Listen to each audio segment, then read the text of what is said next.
আমাদের দেশের মা বোন এবং গ্রামের খেটে খাওয়া মানুষদের কাছে একটা মেসেজ দিচ্ছে, আপনারা ইনসাফের পথে আসেন, আপনারা এই মার্কায় ভোট দেন, তাহলে দেশে ইসলাম প্রতিষ্ঠিত হবে। ইসলাম প্রতিষ্ঠিত হওয়ার মতন কিছু নাই। ইসলাম প্রতিষ্ঠিত হয়েছে 1400 বছর আগে। এই 1400 বছর পরে এসে কেউ ইসলাম প্রতিষ্ঠা করতে পারবে না। ইসলাম যদি প্রতিষ্ঠা করতে পারে, তাহলে ইসলাম প্রতিষ্ঠা করতে পারবে আপনার সুন্নি, ইসলাম প্রতিষ্ঠা করতে পারবে কওমি মাদ্রাসা, ইসলাম প্রতিষ্ঠা করতে পারবে শিয়া, কোন ওহাবি না।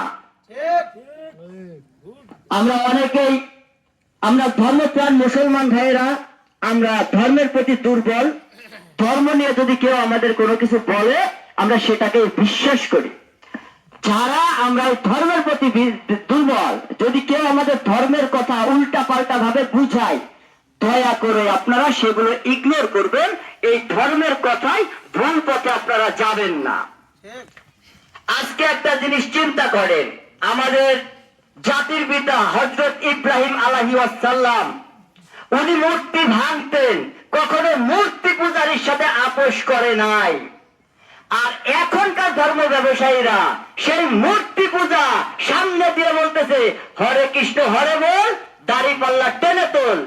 ইসলাম তো হরে কৃষ্ণ টেনে তোলার মতো ক্ষমতা হরে কৃষ্ণ নাই। ইসলাম তো প্রতিষ্ঠিত করে গেছে হযরত মুহাম্মদ সাল্লাল্লাহু আলাইহি ওয়াসাল্লাম। আমাদের এই কথাগুলো এখানে বলার একটা উদ্দেশ্য, আমরা প্রথমেই বলেছি যে আমরা ইসলামের প্রতি দুর্বল।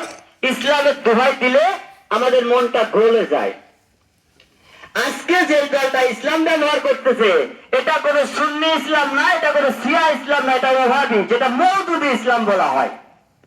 যে মওদুদি আমাদের নবীজিকে নিয়ে অনেক কথা বলে গেছেন, আমার নবীজি এবং নবীজির সাহাবীরা, দলিল সহ আছে, আমার নবীজি এবং আমার নবীজির সাহাবীরা নাকি সবাই দুর্নীতিবাদ ছিল, ক্ষমতা লোভী ছিল।